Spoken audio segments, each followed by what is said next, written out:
بسم اللہ الرحمن الرحیم نحمدہ ونصلی ونسلم علی رسولہ الکریم۔ اس کے بعد دوسرے کی حالت سنو کہ حق تعالی شانہ ملک الموت سے فرماتے ہیں کہ میرے دشمن کے پاس جاؤ اور اس کی جان نکال لاؤ۔ میں نے اس پر ہر قسم کی فراخی رکھی، اپنی نعمتیں دنیا میں چاروں طرف سے اس پر لاد دی، مگر وہ میری نافرمانی سے باز نہیں آیا۔ لاؤ آج اس کو سزا دوں۔ ملک الموت نہایت تکلیف دہ صورت میں اس کے پاس آتے ہیں، اس صورت سے کہ 12 آنکھیں ان میں ہوتی ہیں۔ ان کے پاس ایک گرز لوہے کا موٹا سا ڈنڈا جہنم کی آگ کا بنا ہوا ہوتا ہے جس میں کانٹے ہوتے ہیں۔ ان کے ساتھ 500 فرشتے جن کے ساتھ تانبے کا ایک ٹکڑا ہوتا ہے، اور ہاتھوں میں جہنم کی آگ کے بڑے بڑے انگارے اور آگ کے کوڑے ہوتے ہیں جو دکھتے ہوئے ہوتے ہیں۔ ملک الموت آتے ہی وہ گرز اس پر مارتے ہیں جس کے کانٹے اس کی ہر رگ و بے میں گھس جاتے ہیں، پھر وہ اس کو کھینچتے ہیں اور باقی فرشتے ان کوڑوں سے اس کے منہ کو اور سورین کو مارنا شروع کر دیتے ہیں، جس سے وہ مردہ غش کھانے لگتا ہے۔ وہ اس کی روح کو پاؤں کی انگلیوں سے نکال کر ایڑی میں روک دیتے ہیں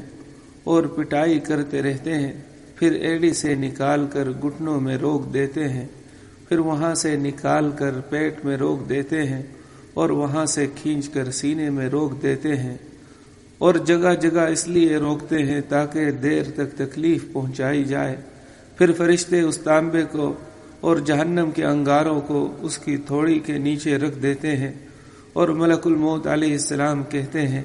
کہ اے ملعون روح،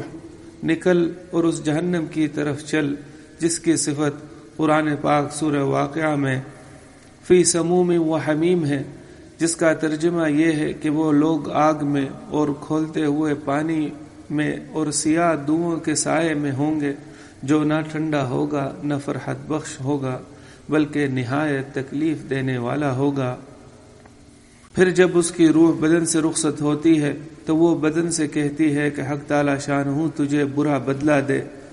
تو مجھے اللہ کی نافرمانی میں جلدی سے لے جاتا تھا اور اس کی اطاعت میں سستی کرتا تھا، تو خود بھی ہلاک ہوا اور مجھے بھی ہلاک کیا۔ اور یہی مضمون بدن روح سے کہتا ہے، اور زمین کے وہ حصے جن پر وہ اللہ کے گناہ کیا کرتا تھا اس پر لعنت کرتے ہیں، اور شیطان کے لشکر دوڑے ہوئے اپنے سردار ابلیس کے پاس جا کر خوشخبری سناتے ہیں کہ ایک آدمی کو جہنم تک پہنچا دیا۔ پھر جب وہ قبر میں رکھا جاتا ہے تو زمین اس پر اتنی تنگ ہو جاتی ہے کہ اس کی پسلیاں ایک دوسرے میں گھس جاتی ہیں، پھر اس پر کالے سانپ مسلط ہو جاتے ہیں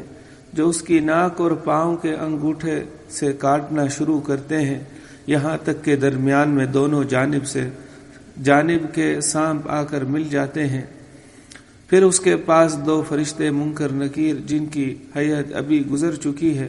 آتے ہیں اور اس سے پوچھتے ہیں کہ تیرا رب کون ہے، تیرا دین کیا ہے، تیرا نبی کون ہے۔ وہ ہر سوال کے جواب میں لا علمی ظاہر کرتا ہے، اور اس کے جواب پر اس کو گرز سے اس قدر زور سے مارتے ہیں کہ اس گرز کی چنگاریاں قبر میں پھیل جاتی ہیں۔ اس کے بعد اس کو کہتے ہیں کہ اوپر دیکھ۔ وہ اوپر کی جانب جنت کا دروازہ کھلا ہوا دیکھتا ہے، اس کی باغ و بہار وہاں سے نظر آتی ہیں۔ وہ فرشتے اس سے کہتے ہیں کہ اللہ کے دشمن، اگر تو اللہ تعالی شانہ کی اطاعت کرتا تو یہ تیرا ٹھکانہ ہوتا۔ حضور اقدس صلی اللہ علیہ وسلم فرماتے ہیں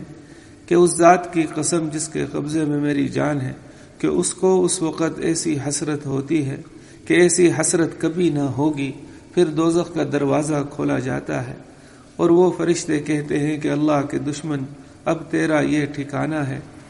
اس لیے کہ تو نے حق تعالی شانہ کی نافرمانی کی۔ اس کے بعد 77 دروازے جہنم کے اس کی قبر میں کھول دیے جاتے ہیں، جن میں سے قیامت تک گرم ہوائیں اور دھواں وغیرہ آتا رہتا ہے۔ محدثین رحمہم اللہ اس حدیث پر سند کے اعتبار سے کچھ کلام کرتے ہیں، لیکن اس کے مضامین کی تائید بہت سی روایات سے ہوتی ہے۔ بالخصوص حضرت براء ابن عازب رضی اللہ عنہ اور حضرت ابو ہریرہ رضی اللہ عنہ کی روایتیں جو مشکات شریف کتاب الجنائز میں اور باب اثبات عذاب القبر میں ہیں، اگر کوئی ان کا ترجمہ دیکھنا چاہے تو مظاہر حق میں دیکھا جا سکتا ہے۔ یہ منظر بہت زیادہ نگاہ میں رکھنے کے قابل ہے کہ بہت سخت منظر ہے۔ بہت کثرت سے احادیث میں اس کے واقعات ذکر کیے گئے ہیں، اختصار کی وجہ سے ایک ہی حدیث کا ترجمہ لکھا گیا ہے۔ سبحانک اللہم و بحمدک، اشہد ان لا الہ الا